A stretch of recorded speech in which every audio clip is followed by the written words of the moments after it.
interested for the schedule of rates, and in the last in the last class, we have discussed the price catalog and the labor rates. So, if you want to write in the particular examination, so you have to refer the page number 5 for this price catalog, and for the labor rates, you have to refer the page number 40. Okay, and all these PDFs, all this PPT, all the notes, or you can say all the video lectures are uploaded on your Google Classroom link. So if you are getting the time from your busy schedule, then just have a look so that you will get the information from this particular unit. Okay, so this is our today's point of interest, schedule of rates, and it is also called as SOR. So whenever the company is interested to form the SOR, it is nothing but the schedule of rates. So what does it mean?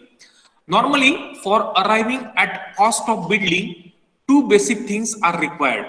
So what are the two things? First is quantity of each and every item of work, and second is prevailing the market rates of each particular item. So it means we are interested for quantity, for if we are interested to build some important work. So we are interested for the quantity of a particular item, yes, and we are interested for the market rate, because no doubt daily the amount of you can say the metals, the cost of metal is going to change in the international market. Yes, जसं तुम्हाला कळत असेल की जो गोल्डचा rate आहे जो दिवसागणिक change होत राहतो, same way the rate of copper, the rate of aluminum, the rate of silver. Yes, so because of these important materials which we are using for our different application, the rate is going to change for this copper also, and for this aluminum also, for you can say silver also. Any metal, if you are going to consider for your application, the rate is going to change in daily basis. And whenever, let's say, if the company is interested to manufacture the power cable, so no doubt they require the copper, or if they are using the aluminum, they interested to use the aluminum inside that particular power cable. Yes, so it means what? They have to buy a large quantity of copper metal. Yes, so that they are going to make the strands, and by with the help of strands they are going to form the cable. Yes, so they are spending lot of money to buy this particular copper one time. Yes, it is not like that they are buying 1 kg, 2 kg copper. They are buying in terms of tons. Yes, and they are having the good storage capacity. Yes, godowns are there, so they are storing that particular metals in that godowns, or you can say the storerooms are available. Yes, and depending on the application, they are going to extract that particular copper and aluminum from that particular godown.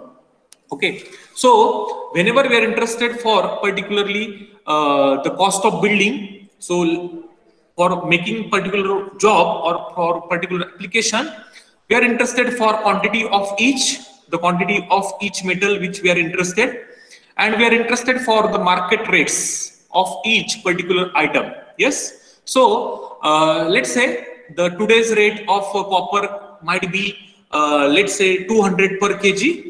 असं आपण consider करू. जर आजचा rate हा 200 पर KG असेल समजा, so याला परत टर्न्स मध्ये करायचं असेल तर तुम्हाला मल्टिप्लाय करावं लागेल. नाउ आफ्टर फ्यू डेज, जर 1 वीक नंतर किंवा 1 मंथ नंतर आपण जर कन्सिडर केलं, so 200 per KG is not the exact rate. Might be because of Diwali, might be because of New Year, this rate is going to increase. Let's say 300 per kg.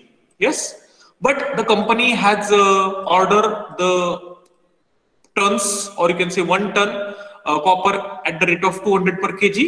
But if the company has got the information that today's rate is 300 per kg, so it means what? The company is taking the advantage of this particular increase in the rate. Yes, so they are going to revise their particular price catalogs, and they are going to release the updated price catalogs for that particular month or for that particular year. Yes, so in that way the company makes the profit. So this is a very small concept, but having the very large of you can say income, or you can say profit source. Okay, so we are interested for these two quantities, and let's say the quantities can be easily worked out by an engineer based on the drawings and specification. तुम्हाला कळत असेल की आता जी quantity लागत आहे particularly त्या मटेरियलसाठी किंवा पर्टिक्युलरली जॉबसाठी, so this can be worked by that particular engineer. जो तिथे इंजिनियर असेल तो ते काम करेल आणि बेस्ड ऑन ड्रॉइंग्स, जे ड्रॉइंग्स असतील किंवा स्पेसिफिकेशन रिक्वायरमेंट असेल त्यानुसार that engineer has to order that particular quantity of material. The rates would, however, vary from place to place. No doubt, this rate can be in the Mumbai region, yes, but the rate in the Delhi region might be different, yes. So, because of the transportation cost, this rate is going to change, yes. No doubt, our India, आपला जो देश आहे, भारत हा देश हा बऱ्याचशा गोष्टी ह्या आयात करतो, yes. सो मेटल्सच्या बाबतीत असेल, गोल्डच्या बाबतीत असेल, सिल्वर असतील, येस, आपल्याकडे त्यांचे साठे खूप कमी आहेत. So we are going to import that particular metals from other countries, म्हणजे गल्फ कंट्रीज आहेत किंवा ज्या नेबरिंग कंट्रीज आहेत आपल्या, त्यांच्याकडून आपण तो जे मेटल्स आहेत, प्रिशियस मेटल्स म्हणतो आपण त्यांना, ते आपण आयात करतो, इम्पोर्ट करतो मॅक्सिमम, येस. आणि तेवढा जर खर्च दिल्लीला यायला लागत असेल तर त्यापेक्षा जास्त खर्च हा मुंबईला यायला लागेल, yes. So that because of this, the rate is going to different for place to place, depending on the rates of construction materials. Laborचा सुद्धा रेट हा प्लेस टू प्लेस डिफरंट असू शकतो. जर तुम्ही महाराष्ट्राची केस कन्सिडर केली तर महाराष्ट्र हा असा यू कॅन से प्रदेश आहे किंवा अशी जी जागा आहे की त्याच्यामध्ये सगळ्या गोष्टी ह्या अनुकूल आहेत. म्हणजे तुम्ही बघत असाल की इथे तुम्हाला सगळे ऋतू बघायला मिळतील, येस, पण it is not like case inside the Rajasthan. राजस्थानमध्ये केस डिफरंट आहे. तुम्हाला तिथे पावसाळा हा कमी बघायला मिळेल, उन्हाळा जास्त बघायला मिळेल तुम्हाला, आणि हिवाळा थोडासा बघायला मिळेल, yes. So it means what, because of this condition labour are going to charge a different amount of rupees, yes. मग तुम्हाला कळत असेल आता की जर मला राजस्थानमध्ये काम करायचं असेल ट्रान्समिशन लाईनचं किंवा इलेक्ट्रिसिटीचं, so for that particular Rajasthan region I have to use the labors, yes. आणि मग लेबर्स तुमच्याकडे डिमांड जास्त करतील आणि तिथे त्यांना जास्त काम करावं लागेल, ऊन जास्त पडतं, yes. So in you have to consider all the parameters, and because of these parameters labors are demanding heavy charge, yes. मग तिथले जे रेट्स ऑन रेग्युलेशन्स असतील हे थोडेसे चांगले त्यांनी बनवले असतील त्या रिजन्सला अवलंबून. तुम्हाला कळत असेल आता की ज्यावेळेस ते लेबर रेट्स चा जो ड्राफ्ट बनत असेल, so for that labour rates draft they are going to consider all the environmental conditions, yes. आणि because of this environmental conditions they are going to pay for that particular labours for that particular work. मग असं कुठेही होत नाही की कमी काम तुम्ही जास्त काम देतात आणि कमी पैसे देतात, असं कुठेही होत नाही because of this labour rates, yes. Working environment, yes, so that we have discussed now, and this is the concept called as schedule of rates, yes. It means because of the schedule, or you can say because of these particular rates are going to different for that particular schedule, so from place to place depending on the labor working environment, yes. So we will open this particular PDF so that you will get the information. So just a minute, let me click on this particular PDF so that it will get open. So I have used the hyperlink. So just a minute.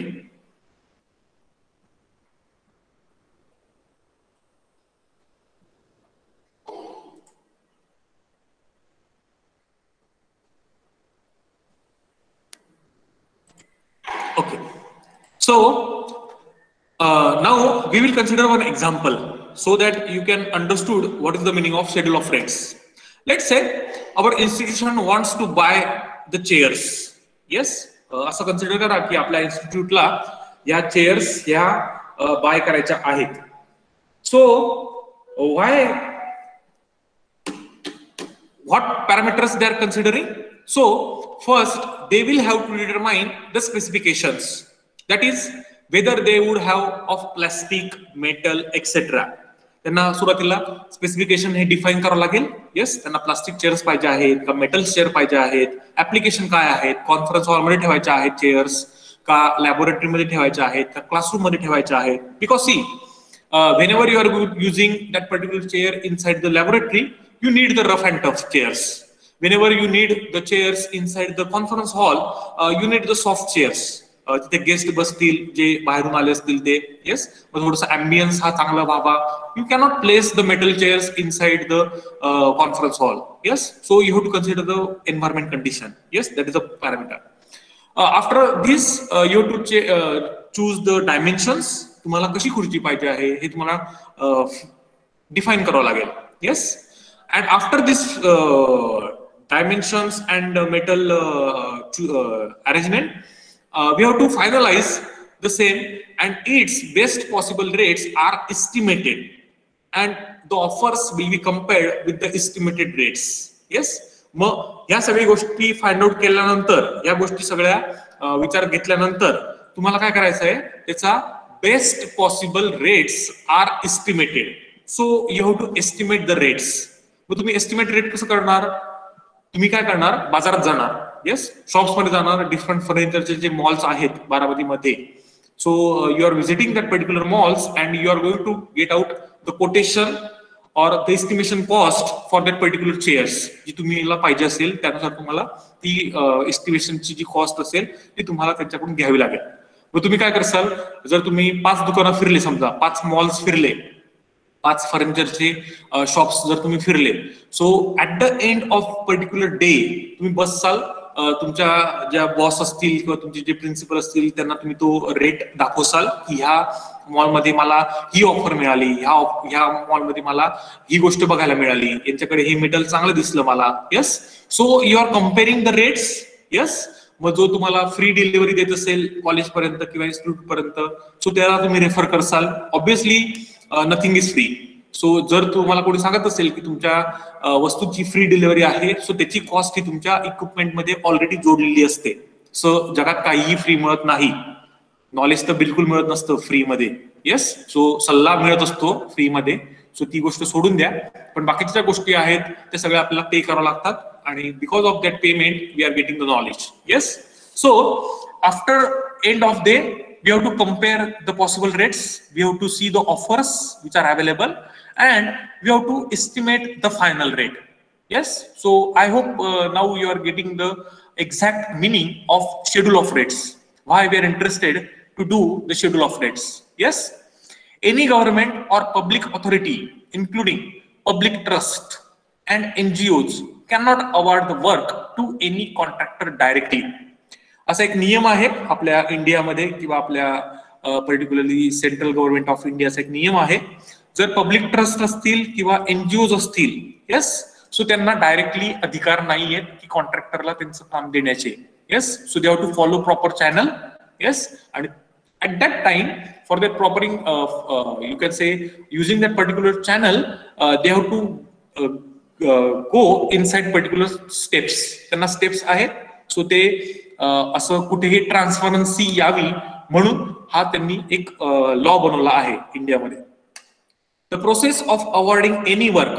आता बघा, जर मला एखादं काम करून घ्यायचं असेल तर काय करावं लागतं बघा, हॅज टू कॉम्पिटेटिव्ह कंपॅरिझन करावं लागेल, and at the same time transparent असणं खूप गरजेचं आहे. तुम्हाला कळत असेल आता की आपल्या महाराष्ट्रामध्ये किंवा आपल्या इंडियामध्ये जे भ्रष्टाचार होतात ते ह्याच पार्श्वभूमीवर जास्तीत जास्त होत आलेले आहेत, किंवा तुम्हाला डोळ्यांना दिसत असतील ते.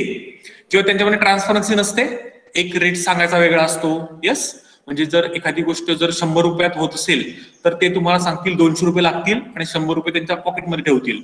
So it means that there is a corruption. Yes, but the process is what we are interested to study the theoretical concept, so that's why I'm interested to take this particular law. The process जर तुम्हाला करायची असेल एखादं काम देण्याची, so you have to make the comparison first, and at the same time there must be a transparency. Yes, hence inviting offers from different bidders.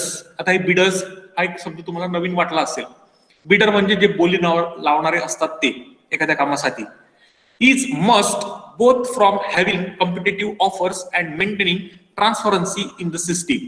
Yes, जर समजा तुम्ही कदाचित कृषी उत्पन्न बाजार समितीमध्ये किंवा बाजारात जर गेले असाल, सकाळी 5 वाजेला बाजार भरतो. येस, सो जर तुमच्या गावामध्ये कृषी उत्पन्न बाजार समिती असेल किंवा ज्या ठिकाणी लिलाव होतो, आपण त्याला मराठीमध्ये म्हणतो लिलाव होतो, ज्या ठिकाणी तुम्ही जात असाल, जर तुम्हाला बघायला मिळालं तर जा निश्चितच, पण सोशल डिस्टन्सिंग आणि जे कोविडचे प्रिकॉशन्स आहेत ते फॉलो करा. ठीक आहे. सो तेव्हा तुम्हाला जर तुम्ही गेलेत त्या ठिकाणी तर तुम्हाला दिसेल, समजा पर्टिक्युलरली कांद्याचा लिलाव चालू असेल तर त्या कांद्याच्या लिलावामध्ये त्या लोकांकडे ट्रॅक्टरच्या ट्रॅक्टर उभे असतात. येस. तुमच्यापैकी बरेचसे लोकांचे पॅरेंट्स हे शेतकरी असत असतील. येस. माझे स्वतःचे पॅरेंट्स सुद्धा शेती व्यवसायाशी निगडित आहेत. येस. सो ह्या गोष्टी मला त्यामुळेच बऱ्यापैकी माहित आहे आणि ह्या गोष्टी तुम्हाला लवकर समजतील जर प्रॅक्टिकल एक्झाम्पल दिलं तर. येस. सो त्यावेळेस काय होतं बघा, जर एखादा व्यापारी असतो, त्या व्यापाऱ्याला जर तो कांदा खरेदी करायचा असेल, सो तो काय करतो, 2 ते 3 ठिकाणी जाऊन बघतो रेट काय अवेलेबल आहे मार्केटमध्ये, मग त्याला एक अंदाज येतो आणि त्या अंदाजाचा रेट आल्यावर तो त्या शेतकऱ्याला किंवा त्या व्यक्तीला त्या रेटची डिमांड करतो.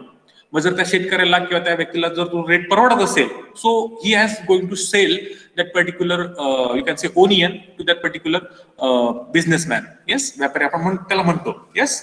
बट हे सगळं करत असताना एक डॉक्युमेंटेशनच्या रूपामध्ये ती व्हायला पाहिजे प्रोसेस, कुठेही तोंडी व्यवहार व्हायला नको. येस. सो मग तेव्हा तुम्हाला ते पावती वगैरे देतात, मग तुम्हाला ती कृषी उत्पन्न बाजार समितीत जाऊन सादर करावं लागतो, तुम्हाला ते वेट करावं लागतं त्या पर्टिक्युलर ट्रॅक्टरचं. येस.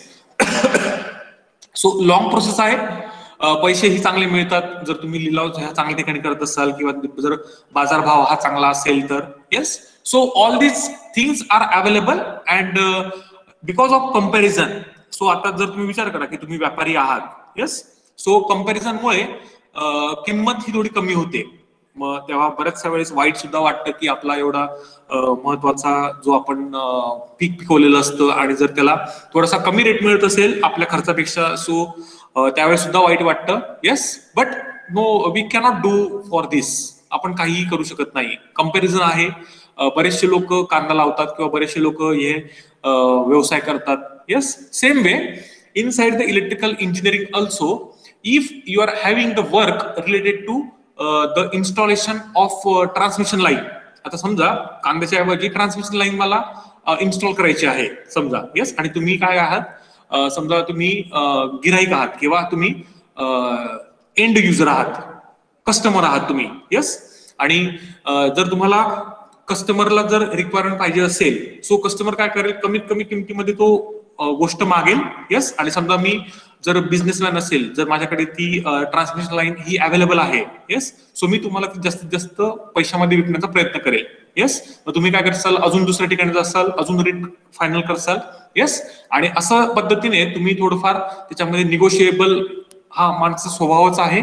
येस. आणि मग तुम्ही कमी कमी पैशामध्ये तो मागण्याचा विचार करसाल मला. ठीक आहे. So now again, whenever the government authority wants to construct any building, it has to work out the estimated cost.